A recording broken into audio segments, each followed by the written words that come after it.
ole office chu an va thleng ta I thana chuan Miss Thompson a han ti chuan khongai in Cecilia timin ko jok te alo ti I thana chuan phok takin ani la Cecilia no pang kum rok mi chung chang min han hrel te le alo ti vata Cecilia po chuan phok deuh chuan an lo mom em maya engkim hian dil chu te em bok ani tin kadwal puya ang deuh hian an fingin an mel thalhom lutuk tlang pui tin a fapa chuan mit thla pa ni I thana po chuan ni chung chuan ka fapa mel thazok nge nge yang tin mana lo su tu no pang khan mit thla ve a fiam thu ti tak deuh chuan alo chang ve ni Cecilia chuan akal goin ani do nam ni kadwal puya thazok da yang a han ti ro dewa ma se boss ne na in ya lo chu thlangin angoi pui ta zok ani ka fapa thala ki mu ve du em tin phone chu lekin han en ti ta zoka I thana chuan alo en thuaka akal gol la peng ta zok mai ma se pa chuan alo video call lo maya I thana chuan en zui le talo chuan a pa chu han chang ta zoka pu chuan chuan I than hei ente ka tu pa in fiam na tu thil chi hrong ka le khom ania tia hlim lutuk mai chuan lo muwa I thana chuan ka pa tam ma lo mo lo ti tama hei te chu ka tan chu lom tin parcel lian tok te helicopter te an lo deliver lai te chu han mu kol tira rom po chu lo khat vek to ni ka ngai tua kan then om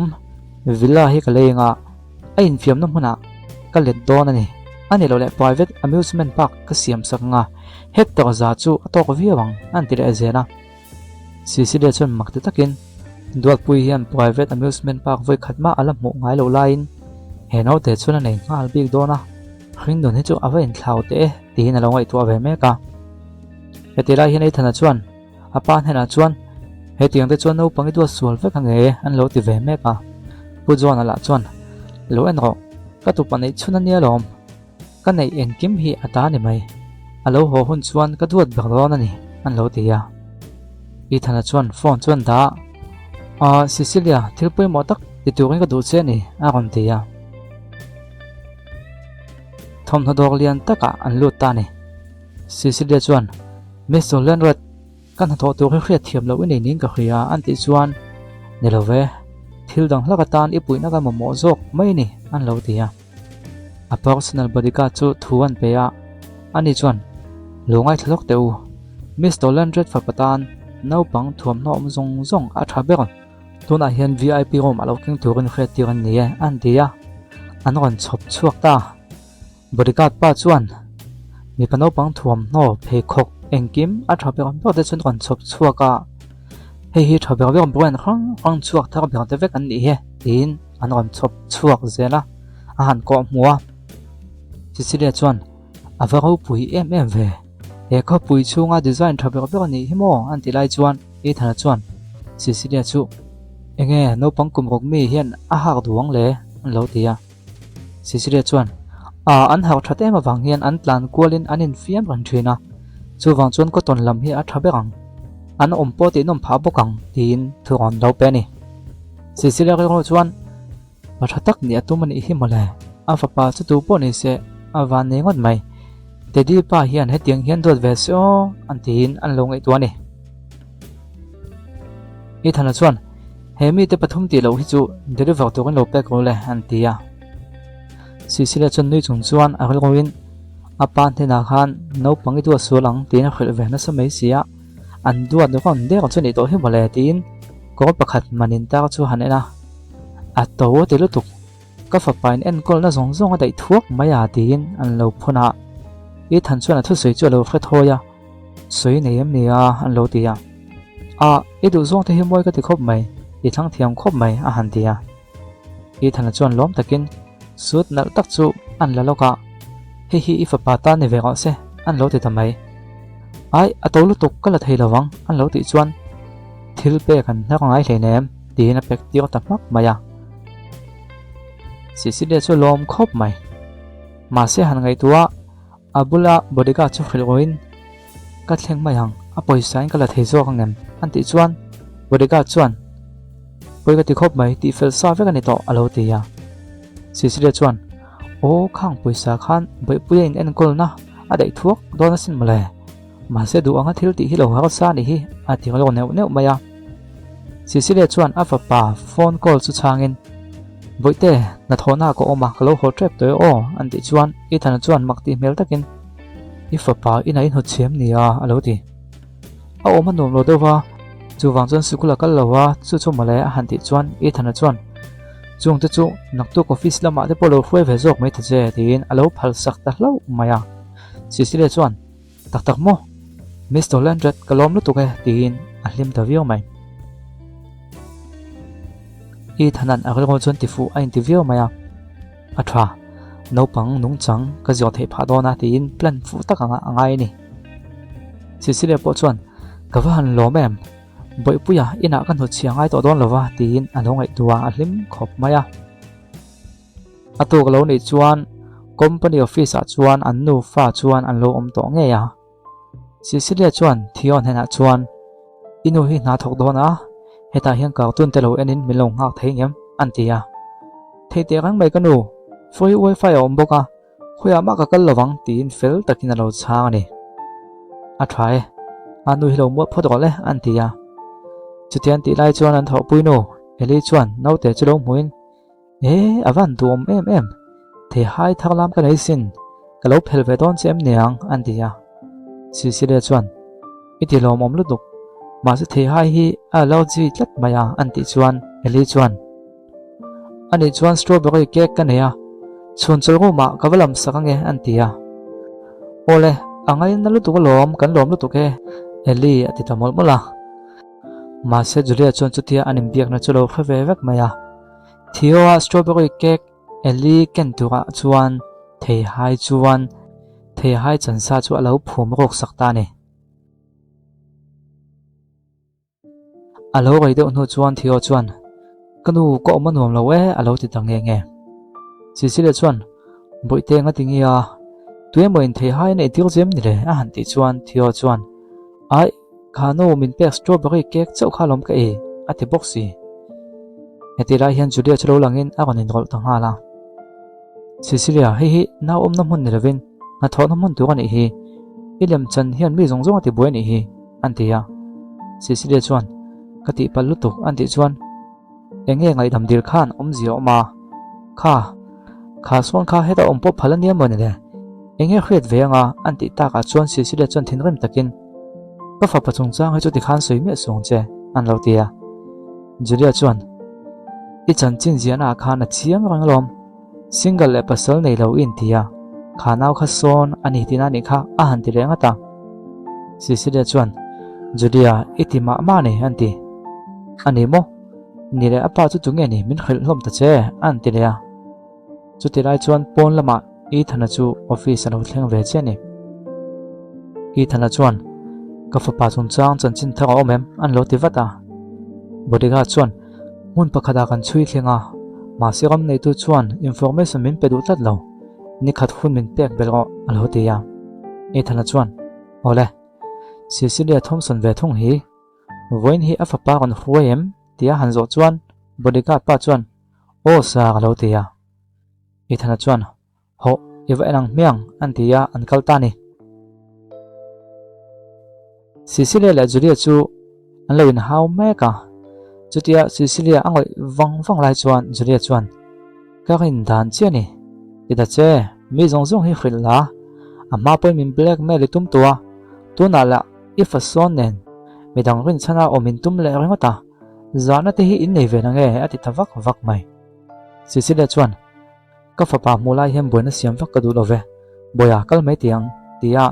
thio an kai chu Julia chan lo dangin ngoi lok te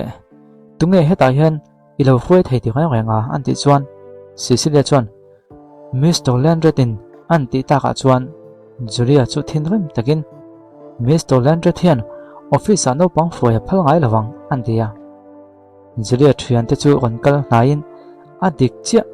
hi na om na mun pui pon lo office na le naw om hi I thio khan thelo chuan bang mai ta che an lo ti khum ve a Julia chuan ka mu thiam to e Mr. Landredin fapa nei ti a khriata wangin I fapa hi van nei pui tum ti na ni mo ani lom ni an lo ti ta ka chuan a thian te po chuan musi taka lo di rayam khum vein Mr. Landry the fa chu I fa ang hian lan ti ka tumani mo an lo ti ve a Cecilia chuan an ning ta dewa in fiam vel mai ai na poi mo ka nei zo ka mi lo kha thiam teu tin kal chu adu ta viau mai Julie la chuan nang ni angin Mr. Landry ta te han be se chu a I mei thai ni na ang khan om hle hle la ani chu a lo ti zek mai a Cecilia chu thina rim ta viau mai chu ti fa ko nau pom na thoki han huat mai chu le enga tinge mo thil hote ti a boina in siam vak vak le ti na kon tong elve ta mak mai a Julie chuan Ivangam zok ve a khatian te min tong khuma tin au khum ta ka pat mai Theo chuan kanu la ka tang hian kal son ro tin Julie chu alo nam son ve boka Julie chu thin rem ta khian nang son chim om lutuk nung chang moi kan zio te lak tiang che tin abana chuan kai to pop mai le a thian te po chuan Cecilia chun lo chel bet ve a Cecilia chuan top te do tok teu min tha teu tin a au ta vak vak mai a ka fapa la ka tang khan I ku thala son ngai ro alo ti vak mai boka Theo la chuan lau takin kanu min pui ro lo te chu mai a Julia chuan rom pakha chu hongin Theo chu akal nan tap mak mai rom po na chuan Cecilia chuan Julia chu alo ngena kalaka boina in nei ni mai theya ma se ka fapai chu kaltio teu ti na ngen tamol mol mai Sylvia chuan sa be chu pek tum ni om tak hina han leka ma se ai bung ta mak mai cha pi kan nei lo ang ta hle maya tikha chuan ama chu min ro ma khan lo om se nong chang moi lo zom be te se an lo ti mak maya Theo la chuan ro ma tang chuan no chu lo coffee na mang ang hle maya Cecilia po chuan I thaim I thok te a ha em tin awa aulum loma Sylvia chuan Cecilia chu abana a ron man saka a pot ta thoi maya a thian te pan hi chu cheu tu kan an ti lai chuan Cecilia chuan khongain alo ji nei lom lo ti lom loma Julia chuan enge a thi poin ka boina tu om hleinam tunge nei khriata nang lei son nen ngam pataka in lo lu mai chu le an ti le a Cecilia chuan thap chungin min thla teu tin angen tongoi ngoi mai chu ti lai tak chuan o pakhathian eng thil phiang sin nge heta hian thlenga a ron ti ta thuai mai an han hoile ta I thana halo ni ran maya Cecilia chuan a fapa om na lam chu thap chungin a vapan nga la Julia le a thian te po chu eng ma sei lovin an ding khong ta reng mai Cecilia chuan ama mai na hong thei lo ti an khia chuan Mr. Landry khongain ka fapa hi min chan him sakte an lo ti ya chu vela I thana chuan kongka chu atlo che hal ta thuai mai a in chunga chuan Theo chuat alo le tang mai chu a muta ni Theo alo le tang I thana na han mu chuan a alo ji a chuak ani ti a kha thei boka a bodyguard chu damdoi lang al turin atir ta damdoi chu an ei tir ta vatwata an damdoi ei tir po chu thok chak chi ni ti thana chuna khil pa boka a tho po chu kon pa ngai chowa a thole vat mai ang tin Cecilia chu lo hne mani Julia chuan a ron tong khom le a kan son chuan ngai event du luata a ti ding le ta ni mo lo ti le hrama Cecilia chuan thinram takin a thowa ava beng hekta sok mai ka fapa hi ang tin moi ko wa eng wang nge ro mai kal nan eng wang nge tin hat ati ta pia mai Julia chuan Ivangam zok ve ang ngong ro ko ulti sak nga lo che tin Cecilia chuan nu fapom lai ti boi poi zia kala mu teu khopang che ka fapa hi han khoile che te ka thi ani poin ka roli ni thi ve nga lang tin Julia ko o ma chuan a tham ta pia maya an nam son deuh dora I thana chuan Theo chu lo pamin Cecilia hena chuan han pe a Theo la chuan theilovin kanu tin mit tui tla chu lo khuk saka chuti lai chuan Julia chuan henu hiam phalna tel lovin a fa lo foya buana kon thlen ani dang takin ko mai ni e ma se min sual le tlawani kha an dia I thana chuan ke main he thilatan hiam phalna ka pe lom ke po min zio te ve hlak don em niang a han ti chuan Julia chu angoi do tamak mai chu company thana tur zo ka ngai tu awang zo kania he nau hem mi zong na thok ati buai thei vek lom anti chuan Cecilia chuan ka fapa hi chol na ro ma athu chawa a khua ti sik tu thil a e ma kha chuan kha thila e wang chu khan nia office area hin local ni a kon tia Julia chuan ngoi te tunge du soi thei ti che a an lo ti vata I thana chu lo in rol ngal vatin tunge khati hanga I du wa ka company a thu I soi thei ti zo ka a kon ti ve le ta chuta chuan an ngoi takya Cecilia thian no chu do kalin Cecilia ka ti pal tak zet ani ka strawberry cake pe kha ka leilai kha chuan strawberry ba ka te lo sin male o a kon ti ta a Cecilia chuan amak ka ti ni strawberry cake ka thei hai lo in phum ro chu tunge tiang le o tin chuta le Julia chu hlau thong ta viau mai enge mo I kai hnoi tiang le don le I fa pa dam lo chan chu nu in thla da tak wang ani mai lom hei wang hian khin thei te puin ya sin an lo ti le da ya Cecilia chuan break room ma hian security camera a awma footage min check sak turin ka du ni ati ta ka chuan Julia pok chuan eng angin ya mai ngai le security footage sek hi I demand thengot hlenem an lo ti wata I thana chuan a lo ring hlel ngal a bodyguard mai kan hena chuan va check turin ati ta ni office a chuan security record chu an han en ho ta Julia chu hlau thong to khop mai Roma alu to lai le ke ka thei hai lo phum go lai chu alo lang ta vek maya a thil ti sual highland ani chu a hlau thong ta viau mai I thana chu kan thota I ti hlum tre pani hi mole he hi no pangchunga hleilen na nei ti hrem I na po hi I chol san nga langa yang tuna hian ate ta tuak maya Julia chu thu a hret chuan a phu chiang kher mai a thu rol pui pan hi te po chu an loin nam hnoi ve wang chuan I thana chuan an kum chan ve bonus chu paisak ta ngal bok ani Julia chuan I thana bana chuan va vuana I than kan chung kwan an kum tam ta kan loin hretwa he tiang hian min ban ngot thei lawang tin khong aya vadila ma se ko chulo paisak thuain I thana chuan landed corporation hian he tiang thila hian engma zangai na lan tiang ai lo an ti lai chuan thio chana ban chuan a thu kon soya Julia na the thuai na lama khana ban kha alo ti nat bel chunin Cecilia chun rang takin a poma damdoi na ka kalpu yangai an ti ta ka chuan I thana chuan mai ka chu han hroi tu rin a tir phei ta ni damdoi chunga chuan pujon chu wheelchair a thuin a bodyguard chuan a hon ra pujon a chuan ni hnialiam ta ka tu pa chon chin engma ka lo khasi lo tia lungai chu aveng tu chuan lungai su pujon tim zong zong nan zong me ka ni an lo tia pujon chu lungai viu maya ama putor pakhat le no pang lapo chini eite chu han ena a thik de rom mai ni ke ti lo chuan tu an nei veka khonge mo ko tu pa hi om ve le a han ti chuan an veng tu pakhat chuan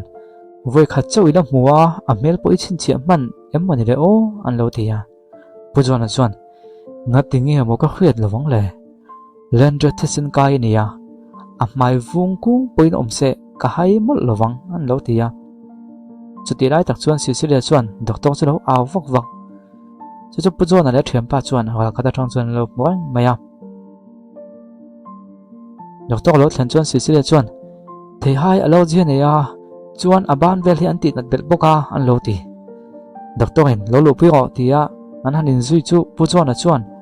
an lo thlir liam thuaka no pangkhong ai thlak tak a mai te po vung na sa sia aduom te rang nen ava khong ai thlak ve mole khong e mo pa le ton lai mi ho hi chu mo phon nan len po hin tum lo ka tu pa chu ni se roi lo te po an man lo to pang khui ange mo ka tu pa hi a om ve le tina aw ta vak vak maya a bp chu on che thutin a buai ta a veng tu chuan pujon trompui kan monia doctor local teu tin aw ta chiam maya ole a chun zom chu episode le kan ron tianga alo chu hon lo changola kan ti chu hon pa ngai da ka kan kan ron ti chu le chat don de o